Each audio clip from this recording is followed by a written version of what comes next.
김연경 씨라는 그 전 우리나라 국가 대표 배구 선수가 있죠. 훌륭한 선수인데 이 선수는 올림픽 3회 출전했고 그리고 도쿄올림픽에 4강을 올라가는데 중요한 멤버 중에 한 사람이었습니다. 그리고 런던 올림픽에서는 우승을 하지 않았는데 MVP를 거머쥐어서 세계 배구 선수 중에서 가장 유명한 선수 중에 한 사람이 김연경입니다. 은퇴하고 책을 하나 써서 제가 감동을 받고 정말 괜찮다. 그래서 에세이집을 하나 냈는데 그 제목이 이렇습니다. 한번 들어보세요. 그럼에도 불구하고 감사하겠습니다. 그게 책 제목이야. 누가 봐도 이 사람은 정말 신앙생활하면서 받은 은혜를 뭐 얘기한 거 아닌가 이런 기독교적인 책이라고 보지만 그러지 않는 일반적 여러분 에세이입니다. 자기 경험담을 얘기한 거예요. 거기에 보면은 자기가 살아가면서 한 5가지의 절절한 자기 인생관을 얘기한 책입니다. 하나, 초등학교 4학년 때 배구 선수가 된 거예요. 여자인데 키가 크니까. 그리고 이제 성장해서 국가대표가 돼요. 그리고 운동도 잘하니까 일본어로 프로 배구 선수로 활동을 하고 그다음에 여러분 터키 지금의 튀르키예에 가서 유럽 한복판에 가서 뛰는 훌륭한 선수가 됩니다. 근데 이런 얘기를 합니다. 나는 가서 언어를 잘하는 것도 아니고 문화를 잘 적응하는 것도 아닌데 모두가 나 낯설다. 하지만은 내게 주어진 기회라고 생각해서 나는 감사하면서 살았다. 국가대표가 됐든 아니면 일본에 가서 선수 생활했든 아니면 튀르키예에 가서 선수 생활했든 그 자체가 나는 감사했다. 그러니까 김연경 선수에는 감사에 대한 상상과 사고방식이 그렇게 되어 있는 거예요. 사고방식. 두 번째, 실패와 비난 속에서 나는 인생을 배웠다. 여러분 선수들이 프로 선수들은 비난이 엄청나고 게임에 지면 가만 안 둬. 팬들이. 그리고 언론이나 주변에 방송도 그렇지만 팬들의 비난이 만만치 않습니다. 근데 웬만한 사람들은 팬들이 그런 여러분 비난하고 혹은 방송 언론 매체에서 이상한 소리 하면은 법으로 하자. 적대감을 갖고 보복을 하고 한번 해보자. 이런 사람도 적지 않은데 이 선수는 나를 보자. 내 내면을 봤다는 얘기입니다. 자신을 바라고 내가 뭐 실수한 거 뭐 있나. 어떤 사람을 원망하거나 불평하거나 아니면 같이 적개심을 갖고 뭐 이런 보복하는 게 아닌 자신을 바라본 거예요. 그럴 때마다 자신은 성장했고 그럴 때마다 한 번도 실망하지 않았다. 그런 사고방식을 갖고 산 거죠. 또 하나, 사람에 대해서 감사하자. 여러분 독실한 크리스찬도 아닌데 감사한 거예요. 뭘 감사했느냐? 팀 동료가 있어서 감사하고 운동을 하면은 운동에 팀 동료가 있어서 여러분 감사한 거죠. 또 하나는 감독이 있어서 감사하고 감독이 계속적으로 여러분 교체하고 바뀌고 이러면은 그 코드가 안 맞으면 뭐 여간 불편하지 않는 건데 그래도 감사하죠. 적응하죠. 또 통역사들이 얼마나 까다롭습니까? 통역사들하고 마찰 빚지 않고 또 팬들이 많았는데 팬들하고 여러분 극한 상황에 가지 않고 항상 팬들이 있기 때문에 감사하고 팬들이 지지하는 것 때문에 감사하고 팬들이 응원하는 것 때문에 감사하고 그리고 자신을 낳아준 부모님이나 가족이 있는 것 때문에 감사하고 지지해주는 사람이 응원하는 사람이 주변에 있는 것 때문에 감사하고 그러면서 이 사람은 이런 얘기합니다. 성공은 나 혼자 만드는 것이 아니라 주변 때문에 만드는 거다. 여러분 원래 사람들은 성공하라 높은 자리에 있으면은 자신이 정말 정말 고생해서 여기까지 올라왔다고 스스로 영광을 받지만은 이 선수의 사고방식은 그러지 않은 것 같습니다. 또 하나 이런 얘기를 합니다. 나를 지키는 감사에란 루틴을 맞췄다. 감사의 루틴을 맞춘 거예요. 초점을 맞춘 거예요. 내 인생 나는 감사하자. 이런 사고방식. 그래서 아침에 일어나면 아침마다 뭘 쓰냐면 일기를 썼습니다. 감사의 일기를 쓰고 경기가 끝나면은 배구 경기가 끝나면은 끝난 이후에 항상 오늘은 뭐 감사할까? 세 가지를 써보자. 세 가지. 첫 번째, 두 번째, 세 번째 감사를 일기에 매일 썼어요. 매일 감사하고. 그러면서 그 마음에 감사를 새겼고 감사의 사고방식으로 산 겁니다. 그래서 나는 항상 작은 일에 감사하자. 작은 일에 감사하면서 그 연습을 한 거죠. 저는요, 훌륭한 선수 나오고 유능한 선수 나오는 건 그냥 된 거는 아니에요. 다 이유가 있습니다. 그래서 매일 자세가 뭐냐면은 그럼에도 불구하고 감사하겠습니다. 한번 여러분 따라해 볼게요. 그럼에도 불구하고 감사하겠습니다. 여러분 표정을 보니까 전혀 감사하지 않아. 불평과 불만이 이렇게 많아. 불평하는 사람은요 평생 불평이고 못 고쳐. 그렇게 사는 거야. 근데 여러분 신앙인이든 신앙인이지 않든 사람은 가치관이야. 감사한 거지. 내가 그럼에도 불구하고 감사하다. 그러면서 이 끝마무리에 이 책에 보면 이렇게 썼습니다. 나는 청년들에게 이 얘기는 꼭 하고 싶다. 오늘날 우리가 살고 있는 이 청년들은 불안한 세대고 미래의 꿈과 희망을 잃어버린 세대고 좌충우돌하는 시대가 아니냐. 이 암울한 시대다. 그러면서 이런 얘기했습니다. 청년들에게. 잘 안 돼도 괜찮습니다. 청년들이요. 안 될 수도 있습니다. 그런데 감사하고 또 감사하다 보면은 길이 열립니다. 여러분 굉장히 통찰력이 있네. 가천을 얘기한 그런 책이에요. 저는 큰 감동을 받았습니다. 여러분 이런 것 같습니다.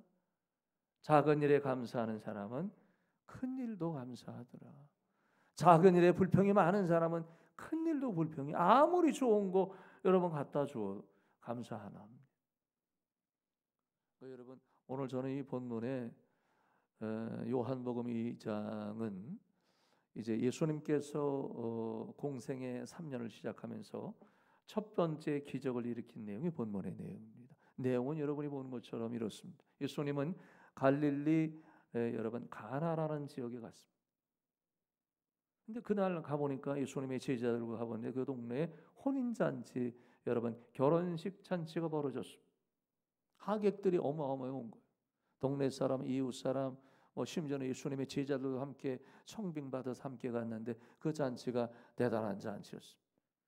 근데 그 당시 유대 문화는 우리 문화와 달리 그들은 음료를 마시거나 여러분 먹고 마실 때 포도주는 여러분 중동 지역의 기본이에요. 포도주를 먹는 거죠. 음료 대신. 근데 공교롭게도 포도주가 떨어졌다 그 얘기입니다. 포도주가 떨어졌다는 거는 결혼 예식을 제대로 준비하지 않거나 문제가 있는 거죠. 사람이 충분히 잔치를 즐길 수 없는 상황 아니겠습니까? 예수님께서 포도주 떨어진 걸 아시고 하인을 불러서 말하기를 성경에 보니까 항아리 6개가 있는데 그 6개의 아구까지 물을 채워라. 물을 채워라 그랬습니다. 물을 채워라. 그랬더니 여러분 이 하인이 그 말을 순종하고 아귀까지 물을 채웠더라. 아주 작은 겁니다.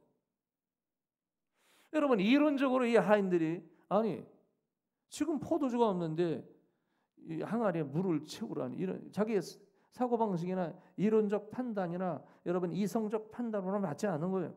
아니 포도주를 갖고 와야지 왜 물을 채워. 나는 순종할 수 없어. 아무리 메시아라 그러고 유대 백성들에게 인기 있는 메시아라 할지라도 난 듣지 않겠다. 그렇게 얘기해도 문제가 되지는 않습니다. 근데 아구까지 물을 채웠습니다.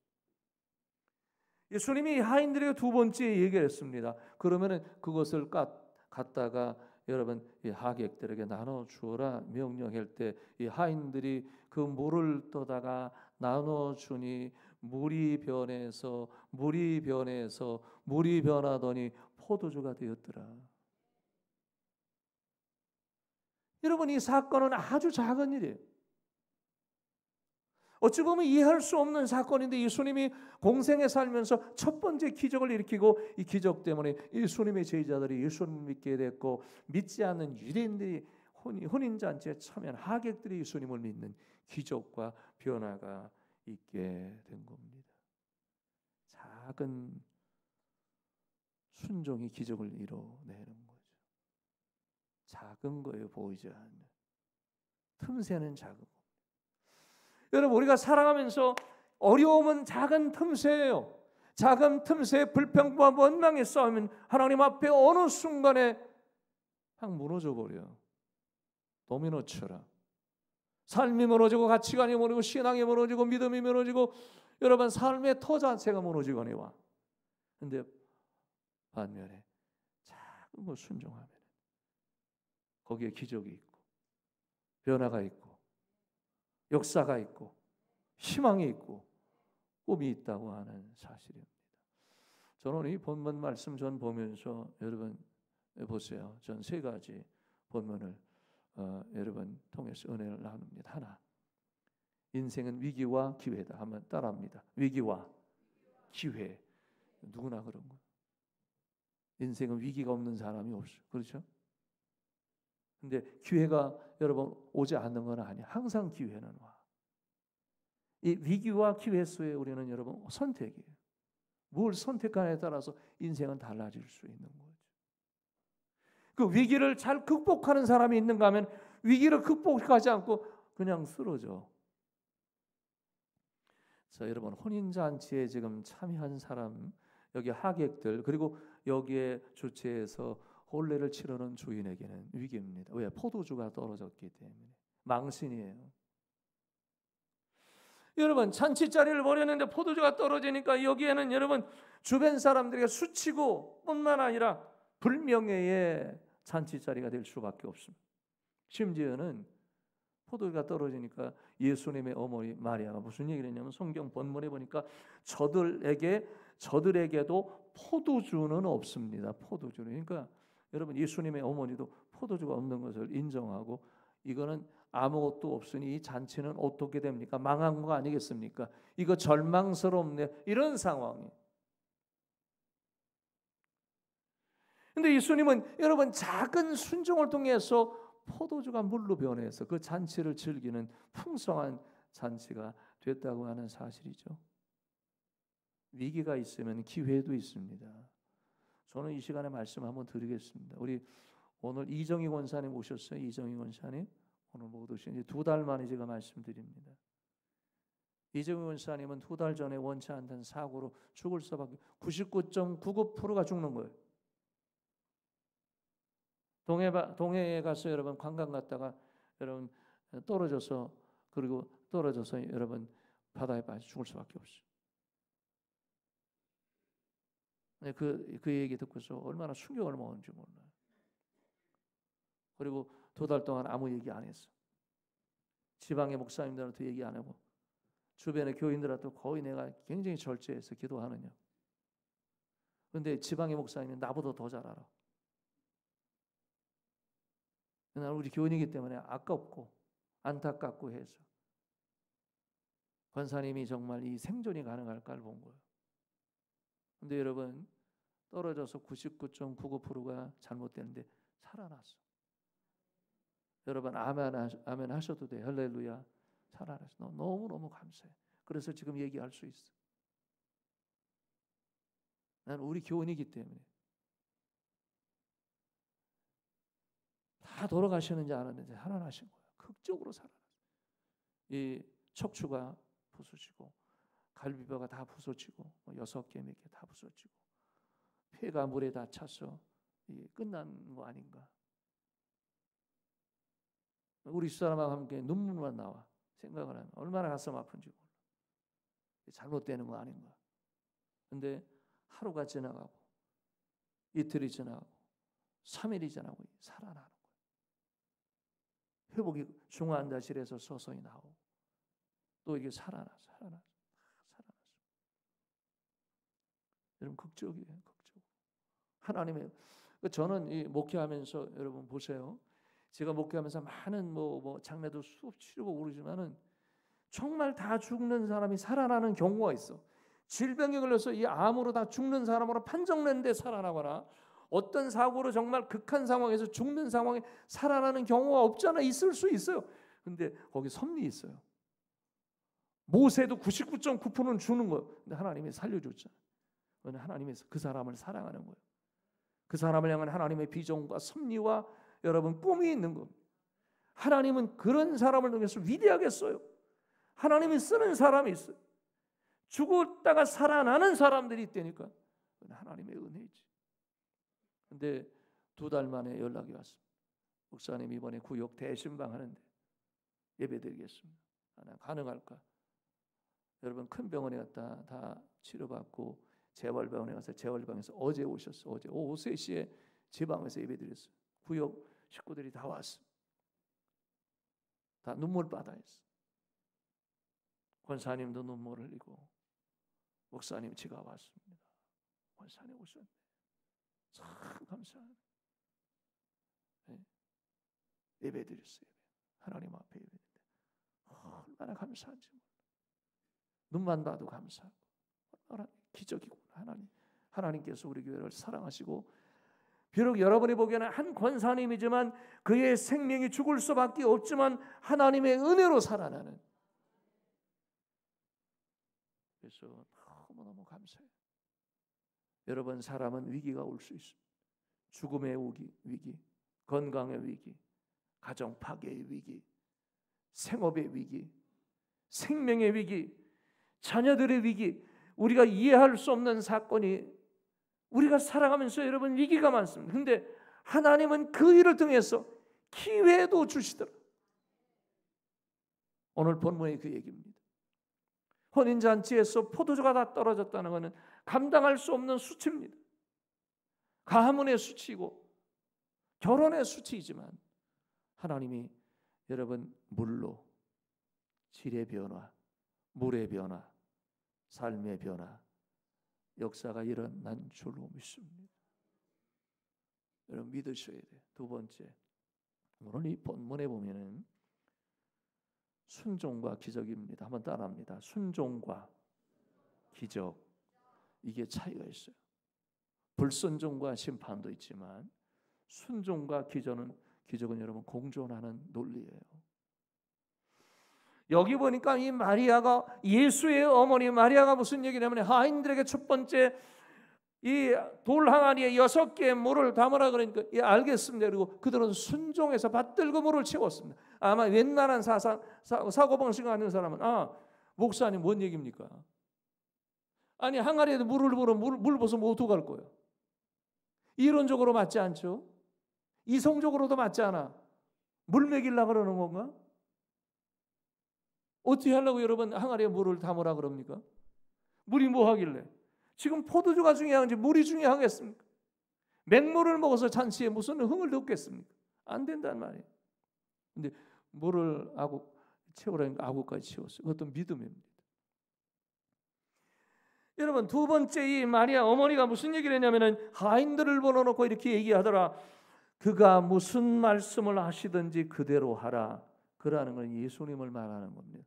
마리아가 예수님을 향해서 하인들에게 말하기를 예수님이 물을 떠다가 무슨 말을 하든지 하라고 하는 대로 실천하면 되리라 이런 얘기거든요. 여러분 순종은 마음이에요. 순종할 때 역사가 일어납니다. 그러니까 성경에 보니까 하인들이 순종하고 돌 항아리 6개의 물을 아귀까지 가득 채우더라. 그리고 그들이 물을 떠서 나눠 주었습니다. 여러분 하객들의 물을 떠서 나누는 게 웬일입니까? 물이 변해서 포도주가 된 거예요.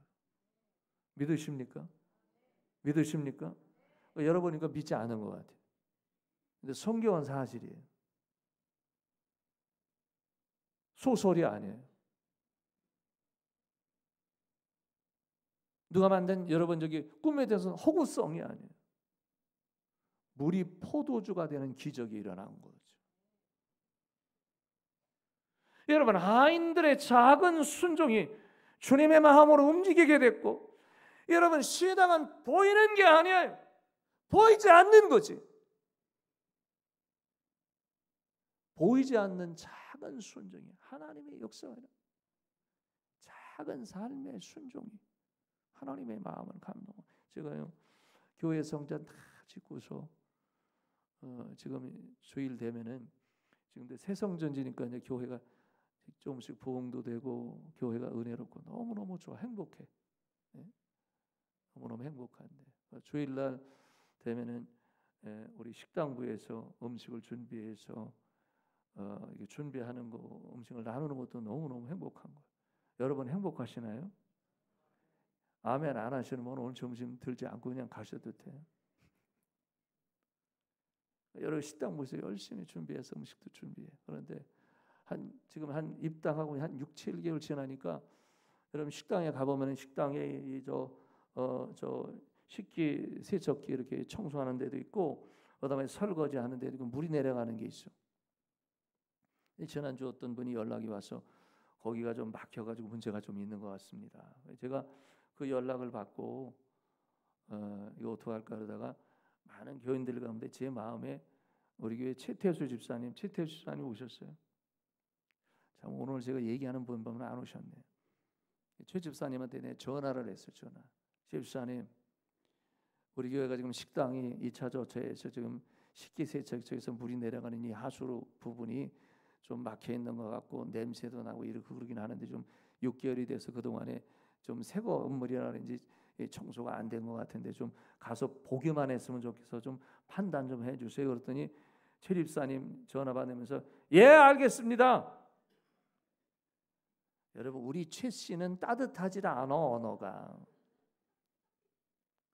예 알겠습니다 그러더라고요. 나중에 알고 보니까 난진 몰랐대 목사인지 담임 목사인지.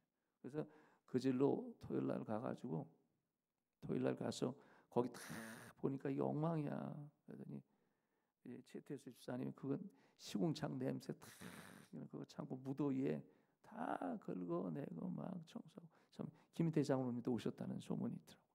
김희태 장로님하고 같이 청소 다. 제가 들어보니까 얼떨결에 아멘한 거래요. 얼떨결에. 지금 여러분 깨끗하게 청소되고 그러니까 오늘 우리 식사님들 얼마나 밝고 좋아. 사람은 그렇습니다. 가정이나 공동체 한 사람의 미세한 감동이 미세한 순종이 그거를 살려요. 삶을 살리고 가정을 살리고 공동체를 살리고 교회를 살리는 거죠. 작은 거예요. 여러분 하인들이 예수님의 말씀을 듣고 순종할 때 역사가 일어나고 그것은 큰 기적으로 발전된 거죠. 신앙은 체험이에요. 세 번째 오늘 본문에 보니까 이런 겁니다. 9절에서 11절 보니까 기적과 영광입니다. 한번 따라합니다. 기적과 영광. 기적을 경험하지 못한 사람은 기적에 대해서 꿈을 갖지만 기적을 경험한 사람은 기적을 상식으로 봐요. 삶의 은혜와 체험이 있는 사람은 늘 감동이지만 체험이 없는 사람은 기대감을 갖고 사는 거죠. 이게 차이가 있는 거예요. 여러분 지금 연회장에 있는 많은 사람들은 물이 변해서 포도주가 된 기적을 보고서 여러분 얼마나 즐거운지 몰라요. 야 물이 변해서 포도주가 됐대. 이게 웬일이야. 나 전에 나오던 포도주의 질보다 지금이 더 좋네. 이게 화두야. 한 이슈야. 사람들에게 대화거리야. 여러분 저는 이 본문 보면서 한 가지 중요한 핵심이 하나 있습니다. 이 사실은 누구만 알았더라고요? 하인만 안 거예요. 하인. 순종한 사람은 아는 거예요. 순종하지 못한 사람은 비밀을 몰라요. 신앙은 체험입니다. 한번 따라합니다. 믿음은 체험이다. 믿음은 이론이 아니에요. 믿음은 학습이 아니에요. 네? 전하는 받아본 사람만이 알아.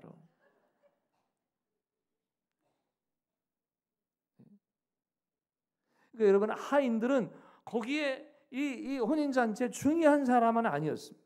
오히려 예수님의 어머니 마리아나 예수님의 12명의 제자들이 순종했으면 이해가 갈 수 있어요. 그리고 유대인 중에서 거기에는 유대의 상류층의 사람도 있을 거예요. 이런 사람이 아니라 가장 여러분 알려지지 않는 하인들이었습니다. 이름 없는 하인들이 예수님의 말씀을 믿고 순종했더니 기적이 일어나고 물이 변해서 포도주가 되고 여러분 그 잔치가 흥겨운 성공스러운 즐김의 잔치가 됐다 그 말입니다. 작은 순종이 작은 순종. 제가요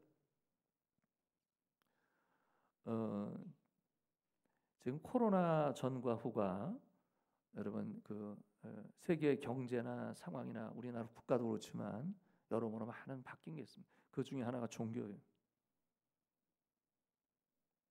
그래서 지금 코로나 이후에 나라가 어렵고 막 그렇습니다만은 여러분 그 지난주에 제가 그 중국에 한 15년 동안의 선교 활동을 했던 선교사 두 분을 제가 만나서 함께 식사도 함께 지내서 하루를 지냈는데 도전을 많이 받았습니다. 본래 여러분이 극동아시아의 한복판에 있는 어마어마한 거국인 이 중국은 여러분 복음을 전하는데 매우 정말 기독교인들 전 세계 기독교인들이 많이 관심을 갖고 있는 국가 중에 하나예요. 사회주의 때문에. 그래서 우리 성결 교단에도 중국 선교에 대한 관심이 많았고 그리고 많은 노력과 후원을 하고 있었어요. 근데 코로나 이후에 나타나는 현상은 세 가지예요. 선교 세계들입니다. 하나, 선교사들이 추방됐어요. 그 선교사들 추방이 된 거예요.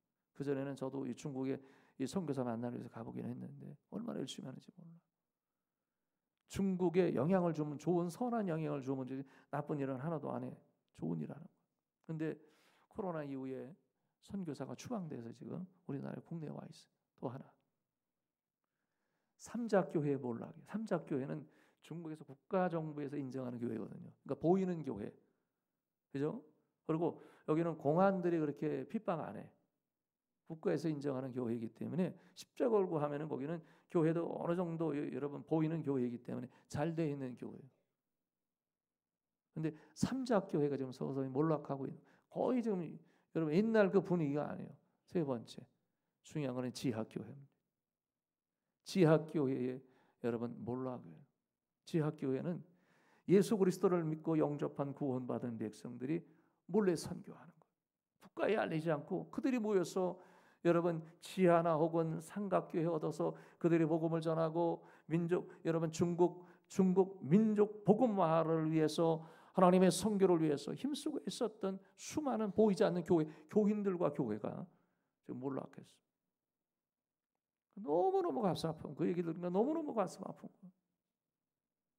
근데 한 가지 그 선교사는 중국에 오랫동안 선교 활동을 하고 복음을 전했던 주의 종인데 이런 얘기예요. 목사님 불씨는 살아 있습니다. 작은 불씨가 살아 있습니다. 그래서 저는 그 얘기 듣고 감동됐어요. 아 가능하겠구나 하는 거죠. 여러분 이런 거예요. 나무가 잘려내도 구루터기가 남아 있는 것처럼. 구루터기는 잘려진 나무는 쓸모없는 나무가 된 것처럼 보이고 죽어있는 나무가 된 것처럼 보이고 생존이 불가능한 것처럼 보이지만 그곳에서 여러분 구루터기에서 새싹이 돋고 잎이 펴 꽃을 피우고 열매를 맺을 날이 옵니다. 구루터기예요. 불씨예요. 작은 겁니다. 작은 감동이 큰 기적을 이뤄낼 수 있습니다.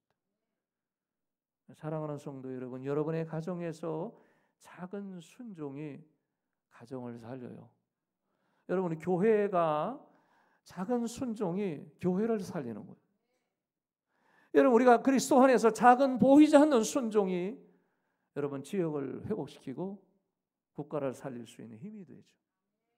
그 은혜와 복음이 오늘 여러분에게 충만하시기를 예수님의 이름으로 축원합니다. 지금은 우리 주 예수 그리스도의 은혜와 하나님 아버지의 무한하신 사랑하심과 성령의 감화감동 교통 충만한 역사하심이 내 작은 순종으로 하나님의 큰 기적을 체험하기 원합니다. 믿고 나가는 모든 주의 백성들 위에와 가정과 생업 자녀들 위해 그리고 한국 교회 위에 이 나라의 민족 위에 영원히 함께 하시기를 간절히 축원하옵나이다. 아멘.